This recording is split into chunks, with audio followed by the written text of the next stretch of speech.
अश्वमेध यज्ञ के लिए राजा के बगल में पत्नी का आसीन होना अनिवार्य है, किंतु राम द्वारा विवाह करने से इनकार कर देते हैं और अपने एक पतिव्रत की प्रतिज्ञा को दोहराते हैं। तब महर्षि वशिष्ठ शास्त्रसम्मत उपाय सूझते हैं कि राम यज्ञ में पत्नी के स्थान पर उसकी स्वर्ण प्रतिमा बैठा सकते हैं।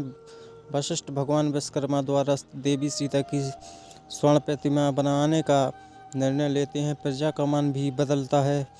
राजा राम के लिए एक पतिव्रत और सीता के बलिदान के बारे में पता चलने जनता को अपने किए पर पछतावा होता है। वाल्मीकि आश्रम में माता गौतमी सीता को राम के निर्णय के बारे में बताती है। सीता अति प्रसन्न होती है, किंतु उस रात सीता को यह बात सताती है कि उन्होंने प्रजा की आधारहीन चर्चा पर एक क्षण के लिए भी यह विश्वास कैसे कर लिया कि राम दूसरा विवाह करने वाले हैं।